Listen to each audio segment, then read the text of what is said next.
मी फक्त स्वामींना हात जोडायचे. हां हां बाकी मी आजही स्वामींचं मी नाही करत. हां मी त्यांच्यावर मनापासून प्रेम करते आणि त्यांच्यावर मनापासून माझी श्रद्धा आणि भक्ती आहे. हां म्हणजे स्वामी हा मी आणि स्वामी वेगळे नाही होत. बरोबर. मला ते क्षणोक्षणी स्वामी क्षणोक्षणी भेटत असतात आणि त्याच वेळात मला माझं सगळं ब्रह्मांड कळत असतं. तसं जेव्हा मी 14 वर्ष ओंकारेश्वर आणि मोदी गणपतीला गेले, त्या देवळातच मला पहिल्यांदी, आता जेव्हा तुम्ही विचारतायत की तुम्ही कोण, त्याचं उत्तर मी आत्ता स्टार्ट करते, तेव्हा त्या देवळात मला पहिल्यांदी कळायला लागलं असं मी आता म्हणेन. कारण मी तिथं बसायचे, तेही तिथे बसून जप कर हेही मला आज्ञा तिथनंच आली. मला परमेश्वर हा तुमच्यात भेटला आहे. जसं तुम्ही माझ्याशी बोलताय तसा तो माझ्याशी बोलतो. ओके. मला कुणी असं गुरुनी येऊन सांगितलं नाही की ही साधना कर मग तू पुढे जा, ह्या ह्याच्यात नाही मला भेटलेला. तो मला इतक्या साध्या सोप्या पद्धतीने भेटला आहे. हां हां आणि म्हणून माझी इच्छा तीच आहे की जगाला मला जो कळलाय तो देव मी जगापर्यंत पोहोचवणार. बरोबर. मी मैत्रिणींच्या बरोबर होते आणि खूप मला त्रास व्हायला लागला. मग मी तिला म्हणलं मला खूप कसं तरी होते, भूकंप होणार आहे. आणि आम्ही इंडियात आलो आणि भूकंप झाला. माझ्या मैत्रिणीचे मिस्टर आजारी होते. त्यांनी ते आजारी असल्यामुळे खूप त्रासली होती.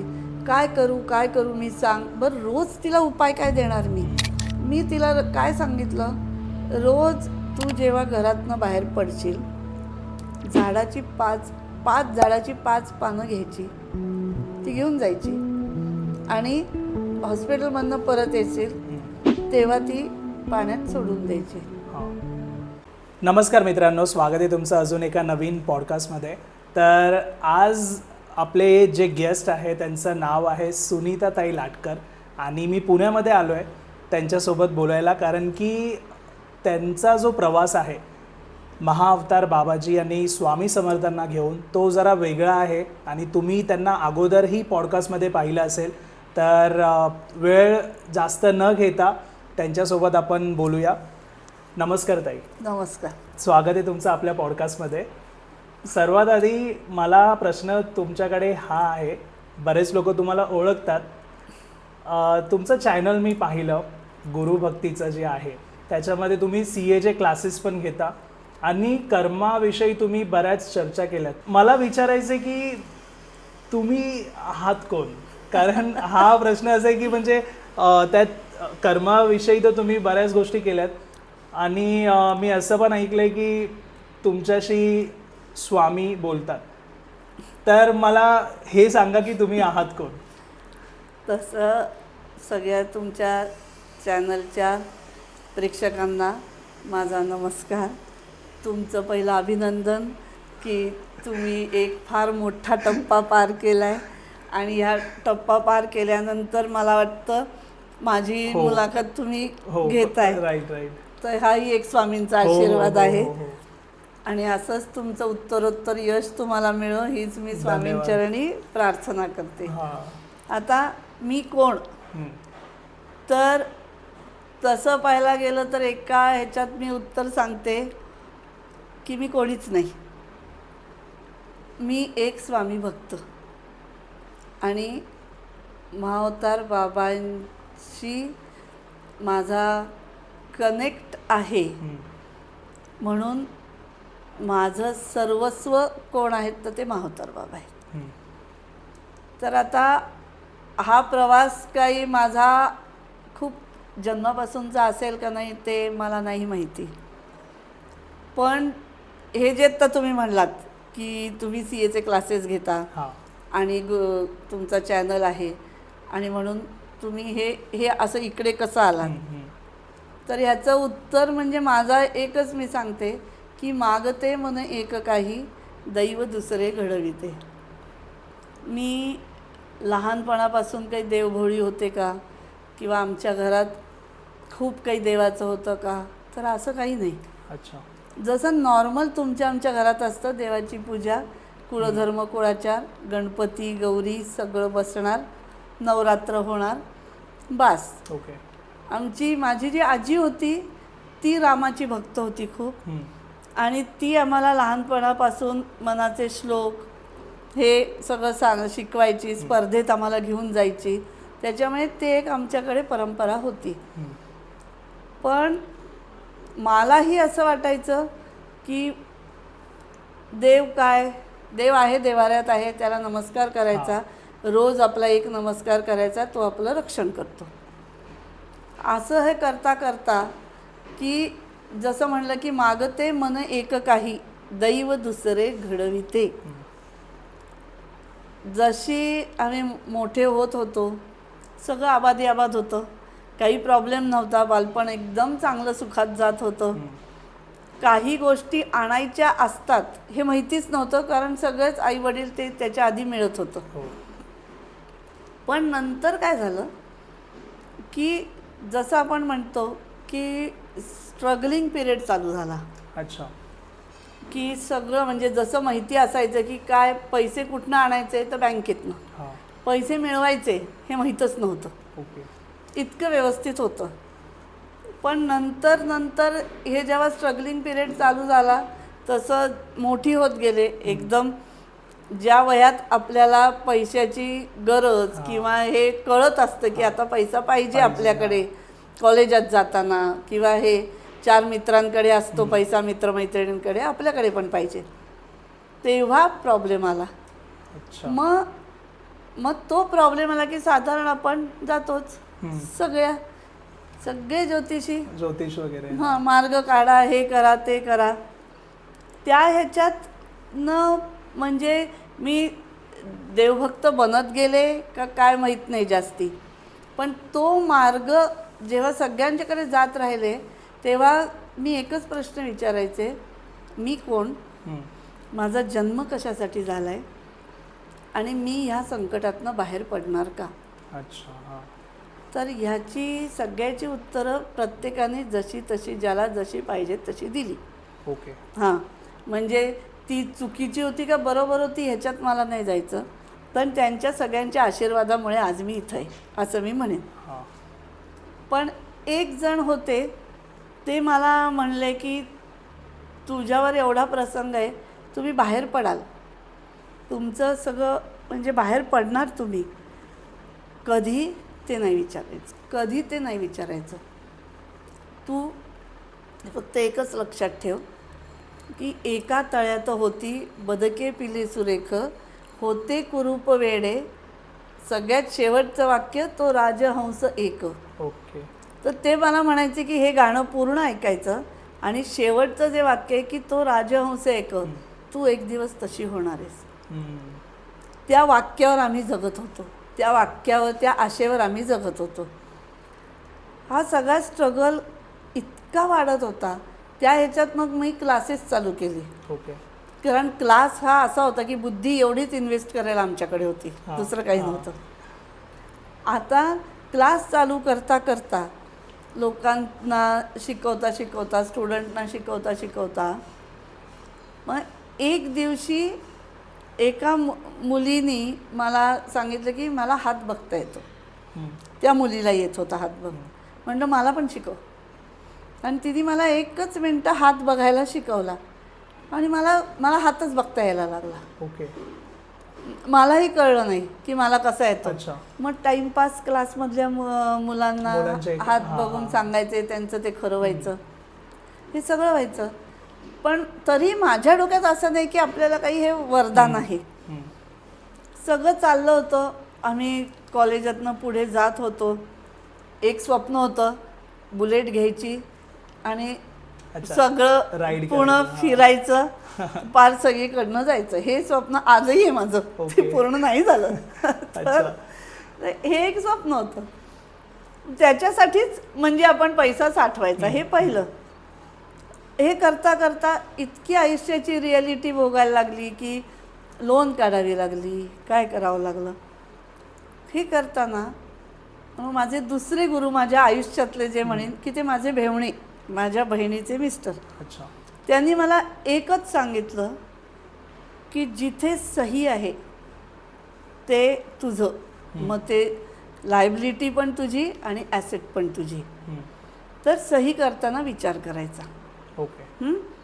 आणि कुणाचं म्हणजे कुठेही कुणालाही सही देताना सही करताना हा विचार कर. ह्याच्यावर खूप मोठं ते मला शिकवून गेले. आणि हे सगळ्यांकडनं असं करता करता मी जेव्हा आपण म्हणतो की खूप थकतो माणूस, की नाही काही इतकं करतोय आपण तरी काही होत नाही आहे. मी ओंकारेश्वर आणि मोदी गणपती हां इथे मी जायला लागले. 14 वर्ष गेली. आणि तिथनं मला काही दिलं आहे स्वामींनी का काय मला माहीत नाही, पण काहीतरी आपल्याला कळतं आहे हे मला कसं थोडं थोडं कळायला लागलं होतं, कारण क्लासच्या मुलांना पण मी सांगत होते. नंतर एकदा मॅच बघता बघता युवराज सिंगच्या 6 सिक्सर मारले होते युवराज सिंगनी. ते मी अशी बघती आणि सांगते आता हा सिक्सर मारतोय, आता हा सिक्सर मारणार. आणि युवराज सिंगच्या 6 सिक्सर झाल्या. तेव्हा मला वाटलं की बायफ्लूक येत आहे, असं येत आहे. मग घरात पण अशा गोष्टी घडायच्या की मी सांगायचे की नाही आई हा माणूस मला नाही बरोबर वाटत आहे, ही मुलगी मला नाही बरोबर वाटत आहे, असं व्हायचं. मग नंतर मग आठवायला लागलं की कॉलेजमधल्या ज्या मैत्रिणी होत्या तेव्हाही मी असंच सांगायचे की ही मुलगी अशी आहे बरं का, ही मुलगी तशी आहे. मग त्या टाईमपास म्हणून मला असं कॉलेजात घेऊन जायच्या. आम्ही कॉर्नरला बसायचो. कुठलीही रॅन्डम मुलगी येते सांग बरं हिचं काय, अच्छा असं मग मी सांगायचे. हां मग मी स्वभाव विशेष सांगायचे, तिच्यातलं चांगलं सांगायचे, हे असं करायचे. असा हा प्रवास माझा चालू होता. दुःखाच्या काळात साहजिकच स्वामींनी साथ दिली. ज्यांच्याकडे विचारायला गेले ते सगळे स्वामी भक्त होते. तुम्ही स्वामींचं त्याच्या अगोदर करायचे असं नाही? ओके. मी फक्त स्वामींना हात जोडायचे. बाकी मी आजही स्वामींचं मी नाही करत. मी त्यांच्यावर मनापासून प्रेम करते आणि त्यांच्यावर मनापासून माझी श्रद्धा आणि भक्ती आहे. म्हणजे स्वामी हा मी आणि स्वामी वेगळे नाही होत. बरोबर. मला ते क्षणोक्षणी स्वामी क्षणोक्षणी भेटत असतात. म्हणजे इतके की सकाळी जेव्हा मी उठते तेव्हा कुठला ड्रेस घालायचा हे सुद्धा माझ्या लक्षात स्वामी आणून देतात. मी जर दुसरा हे करायला गेले तर माझ्याच्याने तो ड्रेस घातला जात नाही. ओके. म्हणजे तसंच माझ्या घरात इथे आत कुणी यायचं हेही स्वामी ठरवतात, नाहीतर लोक बाहेरच्या बाहेर जातात. अच्छा. हे मला ते मला प्रोटेक्ट करतात. कारण आम्ही किती संकटात असू हे त्यांच्याशिवाय कोणीच जाणू शकत नाही. आजही ते मला प्रोटेक्ट करतात. त्यांच्या एका भरोश्यावर मी खूप जग फिरू शकते. बरोबर असं असतं. म्हणजे आता प्रोटेक्ट करतात तर ह्याचं एक उदाहरण देते की मी परदेश प्रवासाला घाबरते. एकटी जायला, कुठेही एकटी जायला मी घाबरते. तर मी अबुधाबीला जायचं होतं माझ्या मैत्रिणीकडे, जिकडे मी नेहमी जाते. तर तिच्याकडे जाताना पुण्यातनं मी एकटी जाणार होते. इतकी भीती. बरं स्वामींना विचारलेलं असतं की मी जाऊ का, तेव्हा स्वामी म्हणत असतात जा. तो आतनं मला एक फील असतो की स्वामी आहेत बरोबर, स्वामी बरोबर आहेत. तर मी गेले आणि एअरपोर्टवर गेले, जसं आहे तसं गेले, बसले आणि प्रार्थना करत होते माझ्या शेजारी कुणीही यायला नको. ओके. आणि मनातल्या मनात बरं आता असं नाही, फ्लाईट पूर्ण भरलेली होती. आणि झालं काय, माझा जो नंबर होता तो मी बघायला चुकले. मी बरोबर त्याच्या मागच्या सीटवर बसले. ओके. आणि अख्ख्या विमानात सगळं विमान भरलेलं होतं पण माझ्या शेजारची सीट रिकामी होती. त्याच्यामुळे ते स्वामी होते माझ्याबरोबर की मी एकटी होते. त्यांनी माझं फुल होतं आणि बाजूची सीट विमान म्हणजे फुल होतं पण त्या सीटवर ते कसं काय कोणी आलं नाही माहीत नाही. आणि मीही माझ्या मागच्या सीटवर बसले. असं झालं. तर हा जो प्रवास आहे माझा हा विद्यार्थ्यांपासून चालू झाला, तो स्वामींपर्यंत पोचला. कारण पहिल्यांदा मी जी सांगायला लागले ती माझ्या क्लासच्या विद्यार्थ्यांनाच सांगितलं. मग त्यांचे आईवडील आले. आई वडिलांच्यामुळे बाकीचे Reference. सगळे रेफरन्सनी, म्हणजे माझा चॅनल निघेपर्यंत सगळे रेफरन्सनी येत होते. अच्छा. 8 ते 10 वर्ष झाली मी हे सांगते स्वामी कृपेने. हां हां. तर आता ही स्वामी कृपा आहे असं जेव्हा मी म्हणते त्यावेळेला माझ्याशी स्वामी बोलतात का, तर मी म्हणेन माझ्याशी परमेश्वर बोलतो. हां. कारण परमेश्वर माझ्याशी जेव्हा तो परमेश्वर बोलतो की त्याला रंगरूप आकार उकार नाही आहे, मग माझ्याशी ते कसे बोलतात. तर आता जेव्हा मी तुमच्याशी बोलते, तुमच्याशी बोलत असताना मला अशी कित्येक नावं समजत आहेत की जी तुमच्या लाईफमध्ये असू शकतील, ते ओके. तुम्हाला विचारेन नंतर. तर ही नावं किंवा तुमच्या आवडीनिवडी काहीही कळतं. तर ते स्वामी म्हणजे ते मला कळायचं. ओके. तर पहिल्यांदा कसं कळलं की माझ्या क्लासच्या एका मुलाने मला विचारलं की मॅडम माझं सांगा काय पुढे ते. मग तेव्हा मी हात बघायचे. हात घेऊन आला समोर, तर मी त्याला विचारलं की ह्या हे कोण आहे, वैशाली नावाचं कोण आहे तुमच्या घरात. तर म्हणला माझी आत्या. मग त्याचं घरातलं सगळं सांगितलं. हे सगळं मला त्याच्या हातावर दिसत होतं. म्हणजे कसं की ती मी बोलत नव्हते, ते कोणतरी मला सांगत होतं आणि मी बोलत होते. तर मग हे कोण असेल ह्याचं मला खूप हे वाटलं. तर म्हटलं की तो परमेश्वरच माझ्याशी बोलतो. कारण ज्या मुलाचं काहीच मला माहिती नाही त्याचं अख्खं खानदान मी सांगितलं. ह्या टाइमपास वाटत होता की असंच होणार तसंच. पण तुम्ही ह्या सगळ्या गोष्टीचा अभ्यास केला नव्हता. नाही, पण मी ह्या काही गोष्टी नाही तुम्हाला अभ्यास म्हणजे केला. हे परमेश्वर जसं तुम्ही मला सांगताय. हो, की हे परमेश्वराने दिले की ज्याला रंगरूप आकार उकार नाही, पण लोकांना वाटेल की ही कुणासाठी बोलते. मग सगळ्यात लाडकं आपलं श्रद्धास्थान कुठलं आहे, तर ते स्वामी समर्थ आहे. म्हणून म्हणलं माझ्याशी जे बोलतायत ते स्वामी आहेत. नाही म्हणजे मी पहिल्यांदा सांगायला लागले तर मी सायकॅट्रिस्टकडे गेले की मला वेळ लागलंय का, मी हे काय बोलतीये. मी अभ्यास केला, कारण शिकवत असल्यामुळे मला कुठलीही गोष्ट आंधळेपणाने नाही सांगायची. मला त्याचं लॉजिक कळलं पाहिजे, माझ्या मनाला पटलं पाहिजे, मग मी ते स्वामींना विचारू शकते आणि मगच तुम्हाला सांगू शकते. ॲट रॅन्डम मी काहीही सांगत नाही. जरी मला पहिल्या क्षणाला कळलं असेल तरी मी सांगू शकत नाही. मग असं करताना एक दिवस माझ्या स्वप्नात एक व्यक्ती आली. ती व्यक्ती आल्यानंतर मी म्हटलं काय असं स्वप्न पडत असेल, कारण माझ्या स्वप्नात कायमच लहानपणापासून देवच यायचे. अच्छा. हां, म्हणजे असं दुसरं कोणी यायचंच नाही. तर म्हणलं कोणतरी साधू पुरुष आला आहे आपल्या स्वप्नात. मग ते झाल्यानंतर दोनदा ते आले. दुसऱ्यांदी आले तेव्हा त्यांनी माझी पाद्यपूजा केली. म्हणजे लिटरली पायावर स्वस्तिक काढून पायावर पाणी, मला आजही तो फील जाणवतो पाण्याचा स्वप्नामध्ये, आणि तो फील जाणवतो. मग मी ती पाद्यपूजा केली, सगळं झालं. माझ्या ह्या हातावर हळद कुंकू वाहिलं त्यांनी. मी म्हटलं हे कोण आहेत आपल्या तिथे येत आहेत, हे कोण आहेत. 2 दिवस मी गेले, म्हटलं जाऊ दे आपल्याला कोणाचं तरी भास होते. तिसऱ्या दिवशी आले, तिसऱ्या वेळेला परत आले. म्हटलं नाही हे आपल्या सारखे स्वप्नात येत आहेत. आणि तिसऱ्या वेळेला आले तेव्हा मग त्यांनी मला असा हात दाखवला की ही तू अशी तुझी वाटचाल. अच्छा. आणि असं खूप छान गालीच्या वगैरे तिथे होता. खूप छान ते स्वप्न आहे, ते अजूनही मला आठवतं. म्हटलं आता हे बहुतेक कोण आहेत बघावं, हे ज्ञानेश्वर असतील. म्हणून मी आळंदीला गेले. आता हे सगळ्यांना माहिती आहे की मी आळंदीला गेले. आळंदीला गेल्यावर त्यांच्या समाधीवर डोकं ठेवलं तर ते म्हणले तू ज्याला शोधतोयस तो मी नाही. ओके. तो आवाज आला तुम्हाला? हो, ते मला कळलं. तर म्हणलं आता बरं नीट पूजा सगळं करून सागर संगीत केलं आळंदीला जाऊन, तू शोध म्हणे तुला कळेल. अच्छा. मग घरी आले आणि म्हणलं स्वामी कोण असेल हे. तर माझ्या 2 मैत्रिणी ज्या आहेत, ते एका पॉडकास्टमध्ये मी सांगितलं आहे सगळं. ओके. की 2 मैत्रिणींना मी विचारलं की हे कोण आहेत. मग त्यांनी मला सांगितलं की हे महाअवतार बाबा आहेत.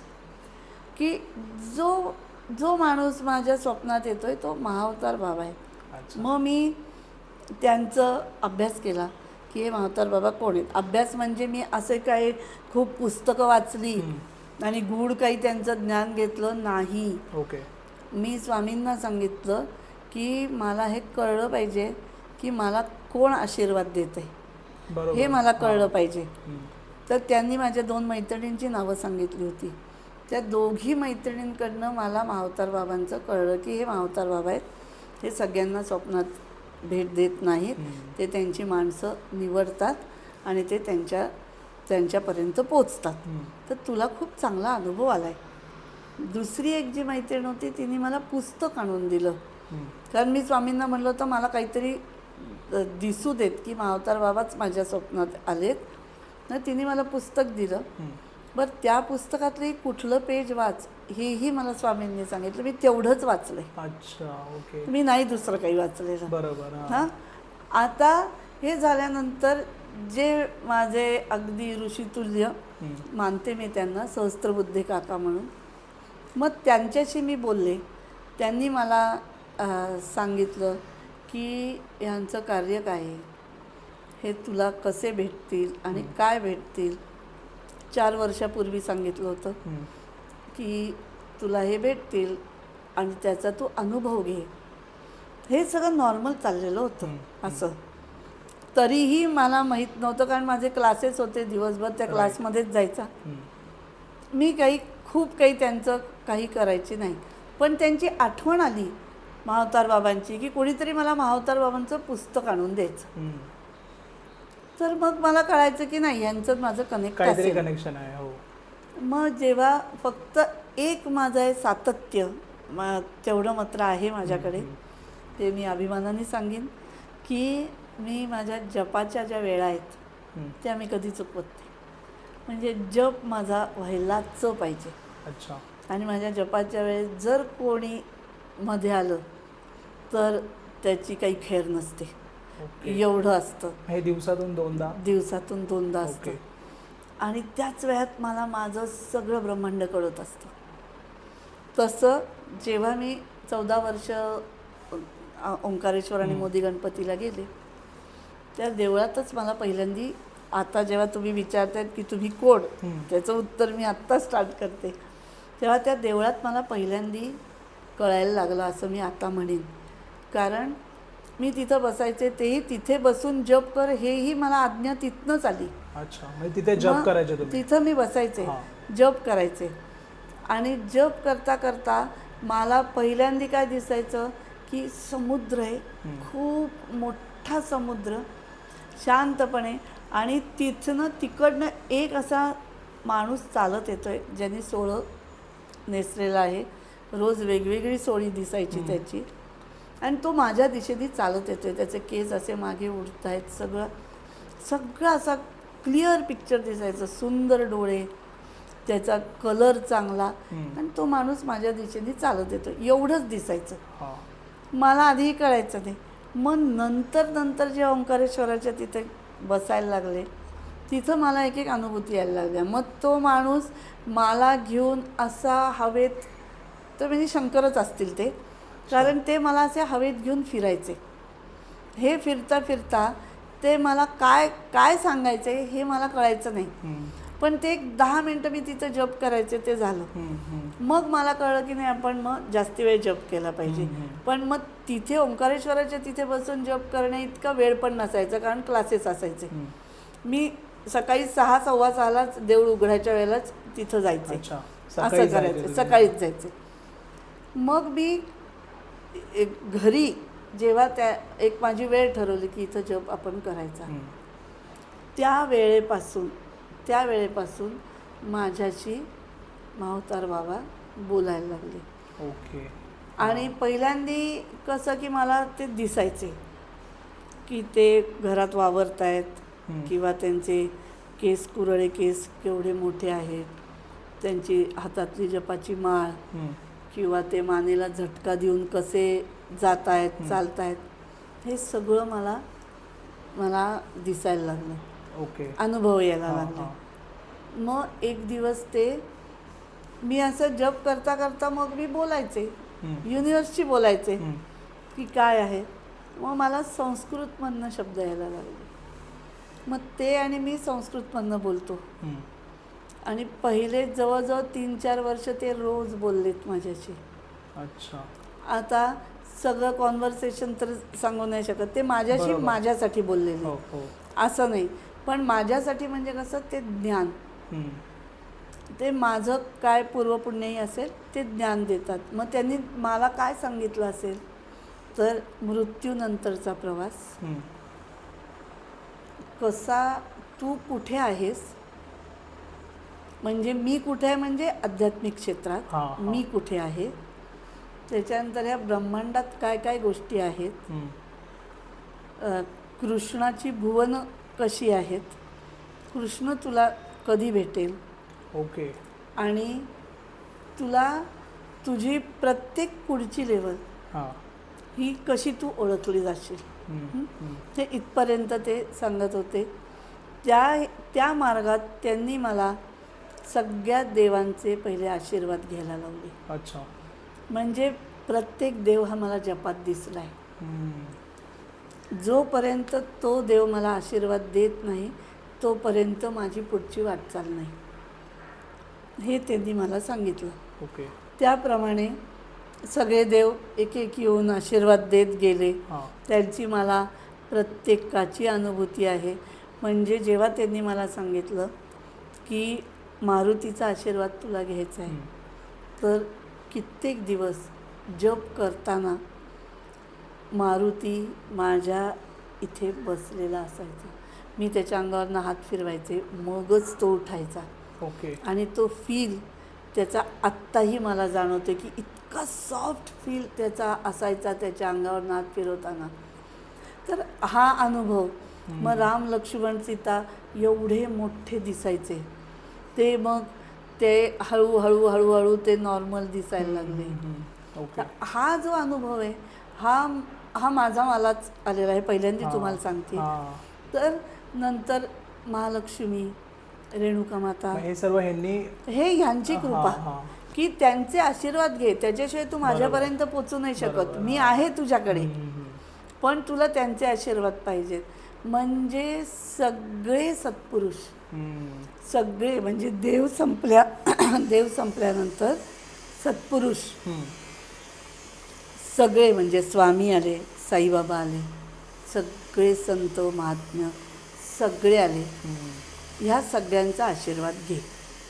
बरं, हे करता करता म्हणजे जर माझी सुरुवात कशी झाली असेल तर एक दिवशी स्वप्नात माझ्या असं आलं, मी अशी पाण्यातनं बाहेर आले आणि एक असा सुळका होता समोर, आणि मला आवाज आला की तू गरुडेश्वरला आलीस. हम्म. तोपर्यंत मला गरुडेश्वर काय हे माहीत माहिती नव्हतं. हम्म. मग मी माझ्या भावाला विचारलं की गरुडेश्वर काय आहे, तर ते म्हणले तिथे टेंबे स्वामींचे हम्म. स्थान आहे. तर तशी मी गरुडेश्वरला जाऊन आले. हां. मग तिथनं काय मिळालं असेल ते मला पुढे, म्हणजे मला कळत नाही की त्यांनी मला काय दिलं असेल, हे मला कळत नाही. जेव्हा अशी लोक समोर येतात आणि त्यांचे प्रॉब्लेम सुटतात किंवा त्यांना पाहून आनंद वाटतो, मला पाहून बरं वाटतं, तेव्हा म्हणते हे त्यांनी दिलेलं हां, आहे. बरोबर. असं आहे. म्हणजे काही ना काही गोष्टी तुमच्या लाईफमध्ये त्या ऍड होत गेल्या, ॲड होत जातात. हां, हां, तर हां. त्याच्यामुळे त्यांनी दिलेलं आहे असं मी समजते. कारण मला ते काय देतात ते सांगायलाच बरोबर. कोणी नाही आहे. हम्म. हम्म. तर ही अशी प्रत्येक वेळेला माझी जपात अनुभूती यायची, म्हणजे अजूनही येते. मग थोडे दिवसांनी मला त्यांनी सांगितलं की हा जो तुझा प्रवास आहे आता तुला एकटीला करायचा आहे. अच्छा. आता तुझ्याबरोबर मी इतके दिवस मी नाही, असं त्यांनी करत आधी मला 8 दिवस मी तुझ्याशी बोलणार नाही सांगितलं. हम्म. मग 15 दिवस बोलणार नाही. मी हे दिवस काउंट करायचे हम्म. आणि बरोबर 15 दिवसांनी म्हातारा बाबा माझ्याशी बोलायला यायचे. ओके. हे सगळं आता बोलायला यायचे, हा तुमच्या मनात प्रश्न आला असेल की कसे बोलायला येत बरोबर. असतील. हां. हां, तर मी जेव्हा जपाला बसायचे, आजही मी जपाला बसताना त्यांच्यासाठी माझं जे आसन आहे, म्हणजे देऊळ आहे, जिथं देवघर आहे माझं, त्या देवघराची एक उजव्या साईडची जागा आहे ती आजही मी रिकामी ठेवते अच्छा. की त्या जागेवर मावतार बाबा येणार आहेत. हां. त्याच्यामुळे तिथं मी उदबत्तीचं घर काय कापूस पण पडू देत नाही. ओके. तर ते तिथे असल्यामुळे मी ती जागा रिकामी ठेवते. मग तिथे मला ते दिसतात. तर काही काही वेळेला काय व्हायचं, त्यांनी 8 दिवस सांगितलेत ना, तर खरंच 8 दिवस ते यायचे नाहीत. 8 दिवसांनी ते येणारच. असे त्यांनी करत करत मला, म्हणजे मी नाही दिवस काउंट करायचे विसरले तर ते नाही विसरत. ओके. ते त्या त्या दिवशी ते येतात, त्या त्या दिवशी ते मला असं जाणवतं की आत्ता ते आहेत. ह्या जागेत आहेत. आणि मग ते जे ध्यान लागतं ते प्रचंड सुंदर असतं. मग ते ध्यान लागतं, मग त्यावेळी काय होतं त्याच्यानंतर? त्यावेळेला कितीही आवाज येऊ आजूबाजूला, मला आवाजच ऐकायला येत नाहीत. म्हणजे आपण जसे नॉईजलेस ते काय घालतो ना कानात, नॉईज रिडक्शन. हां, नाही, ते घातल्यावर कसा शांतता असते तशी शांतता असते. काहीही कळत नाही. माझ्या शेजारी तुम्ही कितीही आवाज करा, मला काय. आणि कारण ते कॉन्व्हर्सेशन जे असतं ते इतकं छान असतं. तेच त्यावेळी काय बोलतात ते? ते संस्कृतमध्ये बोलतात हां. की तू आत्ता कुठे आहेस, हां. तुझा अजून प्रवास किती लांब आहे आणि तुला काय करायचं आहे. किंवा मग मी काही वेळेला त्यांना विचारते की मला ही भीती वाटते, मला या माणसांचा त्रास होतो आहे, हे पण मी बोलते. तर तर त्यावेळेला ते उपाय देतात मला. ते उपाय म्हणजे हे फक्त माझ्यासाठी आहेत. महाअवतार बाबा जे आहेत ते फक्त माझ्यासाठी आहेत. कारण का, तेच मला पुढचा मार्ग दाखवणार आहेत. त्यांनी मला आशीर्वाद म्हणून स्वामींना भेटवलेलं आहे, असं आहे. त्याच्यामुळे ते जे काही मला सांगतात ते त्या महाअवतार बाबांचं जे माझं आणि त्यांचं रिलेशन आहे ते खूप वेगळ्या लेवलचं आहे. ते मला काही योगक्रिया किंवा ते तसलं काही नाही मला माहिती. बरोबर. हां. ते त्यांनी मला सांगितलं की तो प्रांत तुझा नाही, तुझा प्रांत आहे तो मी तुला जेव्हा जेव्हा सांगितलं त्या डायरेक्शन घेणं. त्यांनी मला लिटरली जसं लहान मुलाला आई आता तू एकटा चाल, आता तू एकटा शाळेत जा, असं ते माझ्याबरोबर असतात. इतका हा अनुभव म्हणजे मला, मी अशी बेचैन होते जर माझी जपाची वेळ चुकली तर बेचैन होते. कारण तुम्हाला त्यांच्याशी बोलायचं असतं. आणि कधी कधी ते चिडतात कारण माझ्याकडनं जर जपाला उशीर झाला जायला, काही झालं तर एक दिवशी ते बोलले नाहीत माझ्याशी, असं खूप त्यांना असा, म्हणजे ते चिडतात. म्हणजे कसं की त्या मला कळतं की हे रागवलेत. ते स्थितप्रज्ञ होतात. ते त्यांच्यातलं तेज, त्यांच्यातलं हे, ते मला दिसत नाही. मग तेच ते स्थितप्रज्ञ होतात. तर मग मी त्यांना विचारलं की तुम्ही काय चुकलं माझं. ते म्हणले जर मी सांगितलं आहे आणि त्या वेळेला तू इथं बसली नाहीस तर ह्या जन्मातली ती वेळ गेली. ओके. हे मी तुला कुठल्या जन्मात परत भेटीन हे माहीत नाही. अच्छा. आणि म्हणून मला त्या ज्या माझ्या जपाच्या वेळा आहेत त्या चुकल्या की मी रेस्टलेस होते. मला त्यांची परमिशन घ्यावी लागते. कारण ज्या वेळेला मी बाहेर जाते, मी जसं लोकांना सांगते तसं मी बाहेर कधीही जप नाही करत, फक्त माझ्या जागी जप करते. तर मग ते त्यांना मला सांगून जावं लागतं की मी हा जप करणार नाही, पण तुम्ही माझ्याबरोबर राहा, तुम्ही मला सांभाळा, हे त्यांना मला सांगून जावं लागतं. त्याच्यामुळे महाअवतार बाबा जे जगाला माहिती असतील की ते योग क्रियेतनं काय भेटतात, तसे मला नाही भेटत. म्हणून जे मी पहिल्यांदा तुम्हाला म्हणलं ना की मला परमेश्वर हा तुमच्यात भेटला आहे. जसं तुम्ही माझ्याशी बोलताय तसा तो माझ्याशी बोलतो. मला कुणी असं गुरुनी येऊन सांगितलं नाही की ही साधना कर मग तू पुढे जा, ह्या ह्याच्यात नाही मला भेटलेला.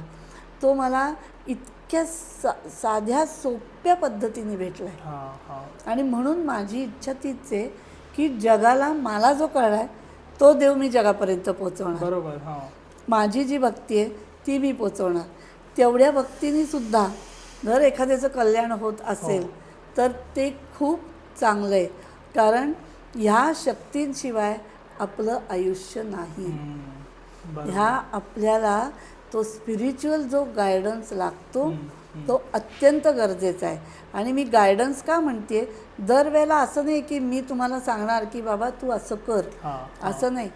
तुम्ही त्यांना माना, सरेंडर व्हा, ते तुमच्याबरोबर असतात, ते कधीही तुम्हाला सोडत नाहीत. म्हणून आणि क्लासचे जे स्टुडंट यायचे माझ्याकडे त्यांना विश्वास नसायचा.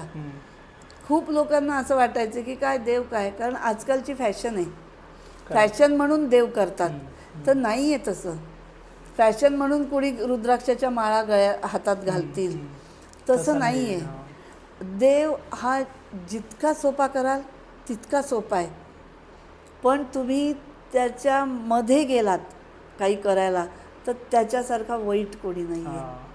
कारण शेवटी घडवतोय तोच आपल्याला जगवतोय, तोच आपल्याला घडवतोय. त्याच्यामुळे प्रत्येक माणसाने एक नमस्कार फक्त रोज करा, असं माझं म्हणणं असतं. बाकी तुम्हाला होत नाही ना, नका करू, पण एक नमस्कार करा की जो आपल्याला कुठल्याही क्षणी उपयोगी पडू शकतो, असं मी कायम लोकांना सांगते. आणि तेवढीच माझी अपेक्षा. मी पण एकच नमस्कार केला आहे आणि मला केवढं भरभरून दिलं आहे, असं आहे. तर ह्यांचे आणि माझे जर रोजचे अनुभव, जर मी तुम्हाला अगदी रोजचे अनुभव सांगायला गेले तर पहिली गोष्ट, आपला हा जो पॉडकास्ट होतोय तर ते सुद्धा मी स्वामींना विचारलं. अच्छा. की असं असं आहे आणि मी करायचं का. तर त्यांनी हो सांगितलं. तर म्हणून आपलं पॉडकास्ट आज इथं होत आहे. नाही तर तुम्ही मी भेटूच शकलो नसतो. दुसरी अगदी साधी गोष्ट की आता ही जी पोरं माझ्याबरोबर असतात, अमृता, तन्वी, मल्हार, तर परवा आम्ही असं त्या अपॉइंटमेंटचं खूप टेन्शन असतं ना, आम्ही ते काढत बसलो होतो आणि मी मल्हारला म्हटलं मला आत्ता आईस्क्रीम खावंसं वाटतंय. अमृता त्या क्षणी म्हणली माझ्या मनात हाच विचार आला होता की हे आमचं ट्युनिंग असेल, कनेक्शन असेल, पण स्वामींनी तिची इच्छा अशी पूर्ण केली, असं असू शकतं. त्याच्यानंतर परवा एक मी ऑनलाईन अपॉइंटमेंट घेत होते. एकांनी मला सांगितलं ताई तुमच्याशी स्वामी बोलतात, हे आम्ही कसं ओळखायचं. तर म्हणलं आत्ता जसं आपण बोलतोय, कारण मी व्हिडिओ कॉलिंग नाही करत, मला ब्रह्मांड दिसतंय तर मी व्हिडिओ कॉलिंग का करू, अशाने मी त्यांना म्हणलं की आपण साध्या कॉलवर बोलू. आणि त्यांनी मला विचारलं की मला एकच प्रश्न विचारायचा की तुमच्याशी स्वामी बोलतात ह्याचं काहीतरी मला परत एक उदाहरण द्या. तर मी म्हणलं तुम्ही जसे बोलताय तसेच स्वामी माझ्याशी बोलतायत, पण तुम्हाला उदाहरण देते की तुमच्या लेफ्ट साईडला व्हायोलेट कलरचं काही आहे का. आता लेफ्ट साईडच आणि व्हायोलेट कलर, तो माणूस अमेरिकेत, मी इथे. तर त्यांनी सांगितलं की हो माझ्या इथे एक कॅन्डल आहे. म्हणलं असे स्वामी बोलतात. तर हा अनुभव रोजचा मला येतो. म्हणजे मी काही वेळेला पहिल्यांदी मीच लोकांना विचारायचं आहे असं कसं मला कळलं, हे असं कसं होतंय, असे म्हणजे इतके अनुभव येतात की आता एक उदाहरण द्यायचं झालं तर एक 5-6 वर्षापूर्वी म्हणजे अगदी नुकती मी सांगायला लागले होते. माझी मैत्रीण आहे, तिच्या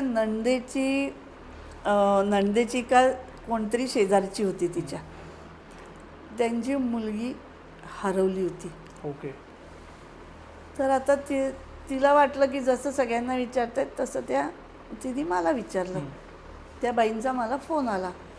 तर मी क्लास घेत होते, म्हटलं मी थोड्या वेळाने क्लास घेऊन झाला की सांगते. मग तरी मला ना स्वामींचं काहीच उत्तर येत नव्हतं. अच्छा, तुम्ही विचारल्यानंतर. हां, कसं असतं काही वेळेला जर एखादा सिरियस प्रॉब्लेम असेल तर तुम्ही आत्ता माझ्याशी बोलताय, विचारताय, लगेच उत्तर येतं. अच्छा. तर मला तसं काहीच आलं नाही, कारण आता मुलगी हरवली आहे, तर हे खूपच सिरियस होतं ते. तर म्हणलं मला उत्तर येत नाही. मग मी संध्याकाळी म्हटलं मी जप करीन, मी स्वामींशी बोलते. स्वामींच्या तिथे मी बसले, तरीही उत्तर नाही. अच्छा. म्हटलं काय प्रकार आहे. मग मी त्यांना फोन केला, म्हणलं मला एकच सांगा की ती मुलगी तुमचीच आहे का. ओके. तर त्या म्हणल्या नाही, मी ती दत्तक घेतली. अच्छा. त्याच्यामुळे म्हणलं मग ठीक आहे, कनेक्शन असं नाही येते, हां, हां, हां. हे कर्म बरोबर. मला असं कनेक्ट लागतो. हम्म. म्हणलं ठीक आहे, आता ती तशी आहे तर आपण तिच्या कर्माने बघू. ओके. मग म्हणलं तिचा फोटो पाठवा. फोटो पाठवला. फोटो पाठवल्यावर मी त्यांना म्हणलं हिच्याशी म्हणजे मीडियाशी रिलेटेड ही मुलगी मला दिसते. मीडिया. ओके. मीडिया म्हणजे स्क्रीन, टी व्ही, तर प्रसिद्धी. तर तुम्ही तिचे फोटो लावा. सगळीकडे आधी फोटो येते. म्हणले आम्ही लावलेत. म्हटलं असं नाही, तिचा एक फोटो घ्या, तो घरात कुठेतरी लावा आणि लॅपटॉपवर पण तो फोटो म्हणजे स्क्रीनवर पण ठेवा. ती बाई एक मला विचारत होत्या त्या, मी सांगत होते. 2 दिवस ती मुलगी गायब, नाही सापडली. आणि मी त्यांना सांगायचे मला भीती वाटते आणि तिच्याबरोबर 4 जणं आहेत. ओके. हां, तर त्यांनाही कळायचं नाही काय आहे कसं आहे. आणि नंतर एक 3 ते 4 दिवसानंतर त्या मुलीचा म्हणजे ती ज्या मुलाबरोबर गेली होती त्या मुलाचा आणि ते गेले पण आणि त्यांच्याबरोबर 4 मुलं होती. ओके. आणि हे टी व्हीवर दिसलं. हे म्हणजे तिच्या कर्मात स्क्रीन कशी होती. मी सुरुवात होती माझी, मला हा अर्थ कळला नसेल. अच्छा. हां, बरोबर. तशी स्क्रीनवरती न्यूज येणार. हां, तशी ती न्यूज मला कळली. अच्छा. हे जे आहे हा स्वामींचा अनुभव. की त्याच्यानंतर एकदा काय झालं, माझ्याकडे एक जण येतात, त्यांची मुलगी अमेरिकेत आहे आणि तिचा मला असाच हे सगळं क्लास चालू असतानाच होतं बरं का. तिचा मला क्लास चालू घरात आहे तरी तो आवाज येतो. ओके. तर मग काय आहे, मला खूप भीती वाटते.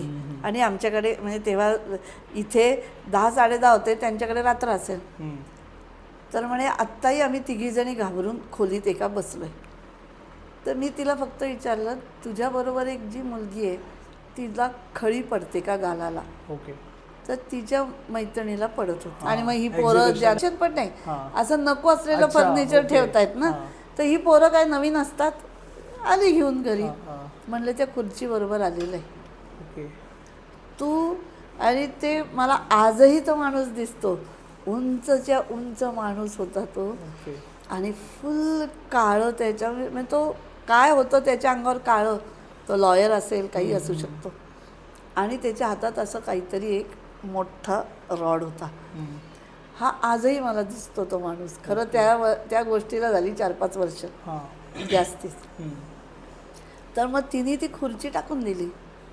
ते टाकून दिल्यानंतर काही त्रास नाही. आता हे 7 समुद्र पलीकडचं स्वामी दाखवतात. त्याच्यात काही मला असं काही बघायला लागते असं नाही. त्याच्यानंतर अशीच एक घटना झाली की जी परदेशातलीच कशी की स्वामी काय दाखवू शकतात.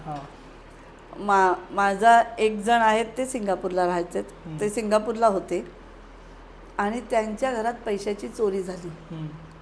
मग त्यांनी साहजिकच मला फोन केला की ताई तुम्ही जे सांगितलेत की मी प्रत्येकाला सांगते की तुम्हाला जो काय पगार मिळतो तर तो तुम्ही त्यातलं काहीतरी स्वामींच्या पायाशी ठेवा की तो स्वामींचा आशीर्वाद आहे, ते तुम्हालाच पुढे उपयोगी पडतील. म्हणून ते घरात प्रत्येक पैसे घेतले, असं झालंय तसं झालंय. आणि त्यांची हे कळल्यावर त्याचा मला फोन आला. तो म्हणला की तुम्ही जिथं आहात तिथे फक्त म्हणे खुर्चीत बसा, मला तुमचे पाय धरायचे आहेत कारण ते बरं. आणि ते मागचं पण तुम्ही सांगितलं दुसरं काही पण पिक्चरवर दिसत होतं. असं प्रत्येक गोष्ट म्हणजे हे मलाही नाही कळत की हे मला कसं कळतंय, हे मलाही नाही माहिती. त्याच्यासाठी कुठलंही टेक्निक मी वापरलेलं नाही, मला कोणी शिकवलेलं नाही, ना कोणी काही पद्धत सांगितली. हे आपोआप म्हणजे ही त्यांची कृपा आहे, माझं काही नाही आहे असं मी कायम म्हणते. तर हे जसे अनुभव की एक त्याच्यानंतर आत्ता एक मध्ये एक जण माझ्याकडे आले होते. तर ते खूप देवभक्त चांगले, फार फार म्हणजे त्यांच्याकडनं वाईब्स खूप चांगल्या येत होत्या मला. आणि त्यांनाही देवाचं खूप होतं. तर आमची अशी छान त्यांच्याशी गप्पा झाल्या माझ्या आणि त्यांच्या, ते आले होते भेटायला. तर त्यांना मी म्हटलं की तुमचा गुरुमंत्र जो आहे तो काहीतरी तुमचा बदलला आहे, अच्छा. त्याच्यात काहीतरी बदल आहे असं मला वाटतं. कारण त्यांना गुरु होता छान, म्हणजे खूप त्यांच्या चांगल्या वाईब्स येत होत्या मला. तर म्हणून गुरुपर्यंत कळलं असेल असं मी म्हणते. तर मग मी ते येऊन गेले. मग नंतर नाही मी असं तर लोकांचं कळता कळता काही वेळेला काय झालं, मला मध्यंतरी अशी खूप बेचैनी झाली. म्हणजे मला लोक जेव्हा सांगायचे एक जण की तू निसर्गाशी बोलशील त्यावेळेला तुला कळेल काय तुला कळतं ते. तर निसर्गाशी बोलणं म्हणजे मला काय वाटलं, म्हणजे मला वेळ लागणार. कारण निसर्गाची म्हणजे आपण असं कुठल्या झाडाशी जाऊन बोलतो का, काही नाही होणार. तर म्हणलं हे काही खरं नाही सांगत आहे, त्यांच्यावर काही विश्वास नको. ते विचार म्हणजे मी आता तुमच्याशी बोलते आणि जर मला सांगितलं की आता हे काहीतरी आलंय, मला ते कळतं की हे स्वामी आता माझ्याशी बोलायला लागले.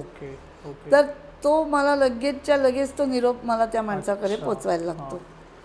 तर मग मी त्यांना म्हणलं की जगदाळे, मला आत्ता असं येत आहे की भारताचा सूर्य आणि महाराष्ट्राचा चंद्र हा काय प्रकारे सांगा, मला जरा आपल्या म्हणजे त्रास होते. भारताला काहीतरी प्रॉब्लेम आहे आणि महाराष्ट्रात काहीतरी प्रॉब्लेम होऊ शकतो. तर तुम्ही हे सांगा काय आहे ते, मग त्याच्यावर उपाय मला स्वामी सांगते. तर तेही गडबडीत मीही गडबडीत. त्यांनी फक्त मला सांगितलं की हो, भारताचा चंद्र, महाराष्ट्राचा चंद्र आणि भारताचा सूर्य काही आत्ता बरोबर नाही वाटत आहे. आणि लगेच 8 दिवसांनी पहलगामचा हल्ला झाला. मग नंतर आम्हाला वाटलं की आम्ही त्याच्यावर थोडासा अभ्यास करायला पाहिजे होता, किंवा बोलायलाच वेळ नाही झाला तर काही गोष्टी कळल्या असत्या. कारण मला पत्रिका काही कळत नाही. पण ज्या वेळेला असं कन्फ्युजन होतं की चंद्र सूर्य कसं आहे, मग ते पत्रिकाशिवाय कळणार नाही, मग मी जगदाळ्यांशिवाय कोणाकडे जात नाही. तर त्यांनी मग मला असं सांगितलं. मग ते झालं, आता तो होत गेला होता. तसाच बँकॉकचा जो भूकंप झाला त्याही वेळेला असंच झालं की मी मैत्रिणींच्या बरोबर होते आणि खूप मला त्रास व्हायला लागला. मग मी तिला म्हणलं मला खूप कसं तरी होते, भूकंप होणार आहे. आणि आम्ही इंडियात आलो आणि भूकंप झाला. असा निसर्ग बोलेल हे मला आत्ता कळतो. आणि तुम्ही कर्माबद्दल आता सांगितलं, तर तुमच्या चॅनलवरती पण कर्माबद्दल तुम्ही बऱ्याच गोष्टी केल्या. मला विचारायचं आहे की कर्मा, तुम्ही काय सांगाल, कर्मा काय आहे? आता कर्म हे जे असतं म्हणजे रोज जे आपण करतो ते जेव्हा आपण सातत्याने करतो ते कर्म आपलं असतं. आता कसं असतं की आज तुम्ही इथं येणं हे तुमच्या कर्मात होतं. अच्छा. हां, हे घडलेलं होतं, नाहीतर याच्या आधी आपली भेट का नाही झाली? बरोबर. हो. तर आजच झाली आणि इथे आपण आज इथे बसलोय, तर हे आपलं कर्म आहे. हे कर्म कशामुळे मिळाले? तर तुम्ही तुमचा चॅनल करताय, तुम्ही तुमचे म्हणजे हेही कर्म होतं की तुमचे 1 लाख सबस्क्रायबर झाल्याशिवाय मी तुम्हाला भेटणार नव्हते. म्हणून आपण काल नाही भेटलो, कारण तेव्हा झाले नव्हते. असंही असू शकतं. किंवा माझ्याकडनं ही जी सेवा घडायची होती त्याला हे दिवस म्हणजे आत्ताचं वर्ष यायला पाहिजे होतं. तोपर्यंत माझी कर्म मला फेडायची असतील किंवा करायची असेल. गुरुवारीच हो, व्हावा म्हणजे हे किती दैवयोग आहे चांगला. तर त्याच्यामुळे प्रत्येकाच्या कर्मात असं असतं की 1 लाखाशिवाय मी तुम्हाला भेटणार नव्हते. त्याच्यामुळे किंवा आता जसं मी म्हणते की जी अमृता आहे माझ्याकडे, ती माझ्या मैत्रिणीची सून आहे. पण आज आहे का तिचं काय लग्न काल झालं आहे का? नाही, 5-6 वर्ष झाली लग्न होऊन. ती काय करते हेही आम्हाला माहिती आहे. मी सांगायला लागून 8-9 वर्ष झाली. पण आम्ही चॅनल कधी काढला? आत्ता सप्टेंबरमध्ये, ऑगस्ट सप्टेंबर. हे जे आहे हे कर्म. फक्त तुम्ही रोज ते करत गेलात ना की त्या कर्माचा फायदा तुम्हाला कसाही मिळतो. म्हणून स्वामींनी आज मला इथे यायची परवानगी दिली. हो, म्हणजे आपली तुमची गाठ पडणं हेही आपल्या कर्मात होतं. बरोबर. म्हणून कुठलंही कारण आपल्याला रस्त्यात जरी एखादं कुत्रं मांजर जरी आवडलं तरी ते आपल्या कर्मात असतं, म्हणून आपली त्याच्यावर नजर जाते, म्हणून आपण तो आठवण राहते आपल्याला. काही वेळेला आपण एकदाच भेटतो एखाद्या माणसाला, पण ती आठवण राहते. एकच घटना आपल्या आयुष्यात काहीतरी घडलेली असते, ती आठवण राहते. पण ह्याच्यातही मी सांगते की इकॉनॉमिक्स आणि अध्यात्म हे खूप कनेक्टेड आहे, कारण ते आपल्या माणसाशी रिलेटेड आहे. बरोबर. म्हणजेच जसं की मी ज्ञानेश्वरी वाचायला लागले, तर ज्ञानेश्वरीमधनं मला इकॉनॉमिक्स कळलं. ओके. मी इकॉनॉमिक्स चांगलं शिकवायला लागले, कारण ज्ञानेश्वरी ही आपल्या माणसांशी रिलेटेड आहे. आता ही ज्ञानेश्वरी जी आहे ती इतकी गहन आहे आणि इतकी सुंदर आहे की तुम्हाला ती एका वाचनात कळत नाही. तुम्ही जसं जसं मोठं होता तशी तशी ज्ञानेश्वरी कळते. म्हणजे पावभाजी कोणाच्याही आपल्याला चांगली वाटते, तसं ज्ञानेश्वरीचं आहे की जे वय वाढेल तशी ती प्रत्येकाला वेगळी कळते. कारण तो प्रसंग तसा चालू असतो त्यांच्यासोबत. हां, कारण ते लाईफ आपण उपभोगत असतो. हो हो. तर हे जे ज्ञानेश्वरी आहे, मला कधी कळली ज्ञानेश्वरीतला सगळा अर्थ, तर जेव्हा विश्वरूप दर्शन जेव्हा त्याचं वर्णन ज्ञानेश्वरीत कळत होते, त्यावेळेला मला सटकन सगळी ज्ञानेश्वरी कळून गेली. तर हे जे आहे की माझी म्हणून एक खरंच सगळ्यांना प्रार्थना असते की ज्ञानेश्वरी ही प्रत्येकाने त्याच्या आयुष्यात वाचावीच.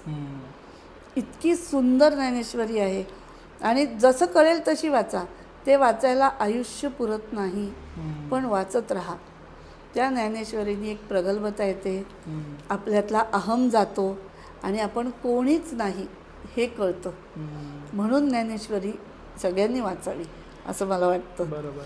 आणि हे जे मी वाचलं, आता तुम्ही जसं मगाशी म्हणलात की तुम्ही काय वाचलेत का काय केलं, मी नाही काही जास्ती वाचलं. मी विवेकानंद सगळं वाचले, मी ज्ञानेश्वरी वाचलेली आहे आणि त्या ज्ञानेश्वरीमधनं मला काय कळत असेल तर माझं मी आयुष्य जगते असं आहे. विवेकानंदांकडनं मला काय कळलं असेल तर प्रत्येक दगडाला पण भविष्य असतं. त्याच्यामुळे तुम्ही कोणीही असा, सजीव निर्जीव, तुम्हाला भविष्य आहे. तोच दगड कुठेही जाईल, तोच दगड देवळात जाईल, तोच दगड कुठेही जाईल. असं आहे.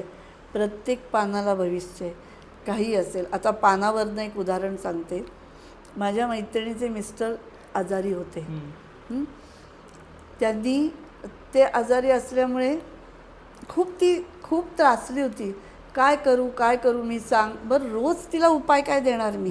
बरोबर. काही आणि ती त्या मनस्थितीत पण नसायची की तू देवाचं नाव घे बाई, काही नाही. कारण ऑफिस ह्याच्यात हॉस्पिटलमध्ये ICUमध्ये ते कसं काय ती करणार. मी तिला काय सांगितलं, रोज तू जेव्हा घरातनं बाहेर पडशील, झाडाची झाडाची 5 पानं घ्यायची, ती घेऊन जायची आणि हॉस्पिटलमधनं परत येशील तेव्हा ती पाण्यात सोडून द्यायची. आणि ज्या दिवशी मी तिला सांगितलं त्या दिवसानंतर तिच्या नवऱ्यात उतार पडायला लागला. हा चमत्कार नाही, हेही मी सांगते. ती 5 पानं मी तिला काय सांगितलं, स्वामींना काय सांगितलं की स्वामी ती नाही हे करू शकत आहे. मग ज्या वेळेला एखादा माणूस काही करू शकत नाही आणि हतबल असतो, कारण इतके त्याच्यावर प्रसंग येत असतात, त्यावेळेला मी त्यांना काय सांगणार की एवढा वेळ जप करा, हे 10 वेळेला ऐका, नाही सांगू शकत. ते नसतात. तर मी तिला फक्त सांगितलं 5 पानं. मग तिने मला विचारलं की तू मला 5च का सांगितलीस. म्हटलं स्वामींनी सांगितलं होतं ती पंचमहाभूत आहेत. ओके. ती सगळी तुझ्याजवळ होती, ही स्वामींची किमया. मग त्या वेळेला ती म्हणली पण मग माझी पुण्याई का एवढी. म्हटलं नाही, ही स्वामींनी त्यांची पुण्याई लावली असेल म्हणून तुझा नवरा आज घरी आला. हे ती मैत्रीण माझी, कुठलाही माझा प्रसंग असो ती माझ्याबरोबर असते, कायम असते. आणि तिला म्हणजे असे भयानक खूप अनुभव येतात कारण ती सतत असते माझ्याबरोबर. त्याच्यानंतर असाच एक प्रसंग होता की एक जण माझ्याकडे विचारायला आले त्यांच्या मुलीबद्दल. बरं, ती मुलगी आहे आत्ता 20 वर्षाची. आणि मला त्यांनी त्या मुलीचं विचारलं, तर मी म्हटलं की हिचा जन्म ज्या वेळेला झाला त्याला डॉक्टर बदलला होतात का? तर ते म्हणले हो, बदलला होता. आणि म्हणलं ही मला स्वामी सांगत होते दूर आहे, ती दूर आहे. म्हणलं आता जन्मलेलं बाळ दूर कसं असेल? तर मी त्यांना विचारलं, स्वामी सांगतायत की ती दूर होती का? तर त्या म्हणल्या हो, ती इन्क्युबेटरमध्ये तिला ठेवलं होतं म्हणून ती माझ्यापासून दूर होती. ओके. मग असे दूर होते ते. तिचं हां, मग तिचं मला हे सगळं कळायला लागलं. तर हे जे असे अनुभव आहेत हे मला रोजचे येतात. असे किती लिहून ठेवायचे आणि किती सांगायचे, बरोबर, हे खूप फरक पडतो. तर आता ही जी मुलगी इन्क्युबेटरमध्ये होती हे मला कळलं. पण जसं माझ्या मैत्रिणीचं आहे की तिचे मिस्टर घरी आले त्या 5 पानांनी, तर मी असं नाही म्हणत की मेडिकली मी कशाला चॅलेंज नाही करत आहे की त्या 5 पानांनीच ते घरी आले. नाही, तिच्या मनाची ताकद होती की तिच्याबरोबर ती पंचमहाभूतं होती. हे तिला माहीत नव्हतं, पण तिचा माझ्यावर विश्वास की 5 पानं माझ्याबरोबर आहेत, ताईंनी सांगितलंय म्हणजे माझा नवरा घरी येणार. तो आत्मविश्वास तोच तुम्हाला पुढे नेत असतो. तुमची विल पॉवर वाढवायला लागते. दुसरं आम्ही काही करू शकत नाही. तुमचं मनच तुमचं सगळं करत असतं. असं आहे. आता असंच एक उदाहरण घेताना की ज्या वेळेला मी अशी लोकांना मी सांगत असते ऑनलाईन, त्यावेळेला एका बाईने मला असंच क्युरिओसिटीने विचारलं की तुम्ही प्राण्यांशी पण बोलताना, तर माझ्याकडे आत्ता माझं कुत्रं आहे ते काय म्हणतंय ते सांगता का? तर मी म्हटलं, तिचा नवरा तिकडनं म्हणत होता की हो याचं उत्तर देऊ नका, ही जस्ट विचारते तुम्हाला. मग त्या बाईंनी पण मला सांगितलं की मी क्युरिओसिटी म्हणून विचारते, प्रश्न नाही की आम्हाला कसं कळणार तुम्हाला काय कळतंय. तर मी म्हटलं सांगते ना, पण कारण मला प्रश्न विचारला की उत्तर द्यायचं, ही स्वामींची आज्ञा. तर म्हणलं तुमचा जो भुबू आहे तो सांगतोय की तुम्ही एक ड्रेस वरती जो ठेवला आहे त्याची घडीच केलेली नाही आहे. तर ती इतकी हे झाली, ती म्हणली अरे बापरे, म्हणले हो म्हणली, मी खरंच तो ड्रेस नाही हे केलेला. म्हणजे ह्या ज्या गोष्टी आहेत की ते मी पाहिलं नाही आहे, पण तो कनेक्ट, आत्म्याचा कनेक्ट हे स्वामींकडनं मिळतं. हे कुठेही शिकवलं जाईल असं मला मला कुणी शिकवलेलं नाही. तर त्याच्यामुळे हा आत्म्याचा कनेक्ट जपणं हे फार मोठं काम आहे. आणि ते यांच्याशी सरेंडर झाल्याशिवाय होत नाही. कारण आत्मा हा सगळं तेच आहेत, परमात्माच आहेत, तेच आपल्याला एक सगळं करतायत. तर तो जो कनेक्ट असतो तो कनेक्ट प्रत्येक वेळेला वाढावा. तो प्रत्येक वेळेला तो कनेक्ट तुमचा आणि माझा, म्हणजे समोरचा जो माणूस असतो त्याचा आणि माझा कनेक्ट केव्हा होऊ शकतो, तर ज्या वेळेला तो माणूस सत्य असतो. बरोबर. कारण काय, स्वामी म्हणजे सत्य असं मी कायम सांगते. मी सुद्धा जर मी खरी असेल तरच मी स्वामींना सांगू शकते स्वामी या माणसाचं काम व्हायला पाहिजे. मी करा असं कधीच बोलू शकत नाही. मला सुद्धा माझे प्रॉब्लेम असतील तर त्यांची वेळ घेऊनच मला बसावं लागतं. याच्यावर लोकांनी खूप क्वेश्चन मार्क केलेत की तुम्ही स्वामींची अपॉइंटमेंट घेता म्हणजे तुम्ही पण त्यांना चार्जेस देता का काय. तर मला म्हणजे आज सांगायचा हेतू असा आहे की मी चार्जेस नाही, माझी 14 वर्षाची मागच्या जन्मातली ही भक्ती आहे की, आणि त्यांचा मी रिस्पेक्ट करते की त्यांनीही माझ्यासाठी वेळ वेगळा देऊ नये. त्यांनी जर माझ्यासाठी वेळ दिला असेल तर ऑब्व्हियसली मी चार्जेस नाही देणार. आपली आई जर आपल्याला जेवायला देते तर आपण तिला टिप देऊन नाही उठत. हां, तर माझी भक्ती आहे ती त्यांच्या कामी येत असते आणि म्हणून ती भक्ती वाढवत असते. आणि केवळ माझ्या भक्तीसाठी स्वामी माझे प्रॉब्लेम सॉल्व्ह करत असतात. हे काही वेळेला काय होतं की हे लोकांना कळत नाही. लोक नुसती मटेरियलिस्टिक बघत असतात. तर प्रत्येक माणसाने भक्तीला धरून, सत्याला धरून बघावं की सत्याशिवाय आपण इथे स्वामींच्या पुढे बसूच शकत नाही. बरं, ते सत्य म्हणजे चांगलं का, तर नाही, उद्या मी काहीतरी पाप केलं आहे, वाईट केलं आहे. पाप म्हणजे वाईट, आपल्या दृष्टीने ते पाप वाटते. पण तुम्ही स्वामींच्या पुढे या आणि सांगा, ही चूक मी केली आहे स्वामी, मला तुम्ही वाचवा. स्वामी वाचवतात. म्हणून स्वामी म्हणजे सत्य.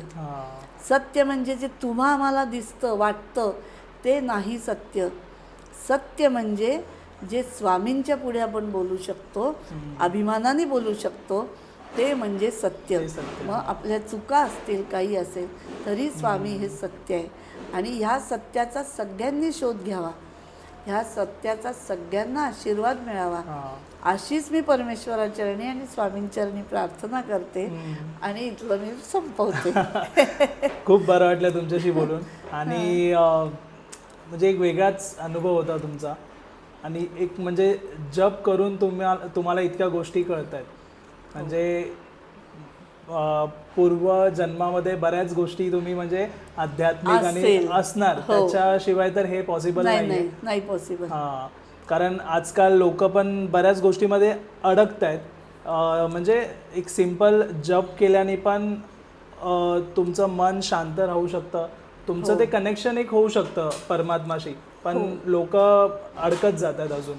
हो, म्हणजे कसं आहे की तुम्ही, माझं एक म्हणणं आहे की तुम्ही विश्वास ठेवा डोळसपणे. पहिल्यांदा अंधश्रद्धा, म्हणजे अंधश्रद्धा मी नाही म्हणणार, पहिल्यांदा तुम्ही ब्लाइंडली जाऊ नका की हा जो माणूस म्हणेल ते खरं आहे. नाही, मी माझ्याकडे येणाऱ्या लोकांनाही सांगते, तुम्ही आज माझ्यावर विश्वास ठेवू नका, तुम्ही अनुभव घ्या आणि मग माझ्यावर विश्वास ठेवा. बरोबर. त्याच्याशिवाय ठेवू नका, कारण ह्या विश्वासाला काही फायदा नाही. मी माझ्याकडे येणाऱ्या लोकांनाही सांगते की मला नमस्कारही करू नका. नमस्काराचे हकदार हे दोघं आहेत, ह्यांना नमस्कार करा, मला तीही अपेक्षा नाही. जे तुम्ही कराल ते मनापासून करा. फालतू विश्वास ठेवून की हे ते म्हणतायत ना मग द्या, मग ताई म्हणतायत मग ताईंसाठी द्या. मी सांगते नाही, तुम्ही माझ्याकडे काही आणून ठेवलं, मी हात लावते, तुम्ही ते घेऊन जा, मला देऊ नका. ते स्वामींसाठी आहे ना, मग स्वामींनी ते तुम्हाला दिलेले. कारण आपण कोणी नाही आहे, त्यांच्यामुळे आज तुम्ही माझ्या इथे आहात, 4 लोक मला ओळखत आहेत, हे केवळ आणि केवळ त्यांच्यामुळे. बरोबर आहे. आणि हे जे मी म्हणते की मागते म्हणे एक काही, दैव दुसरे घडविते. जसा माहोतार बाबांचा फोटो मी इथे लावला त्या दिवसानंतर मला घराघरात ओळखायला लागले लोक. अच्छा. माझं ते एक पहिलं पॉडकास्ट आलं, चॅनल झाला, आणि हे स्वामींनी मला सांगितलं होतं की तू घराघरात पोचशील. ते ह्याच्यामुळे झालं.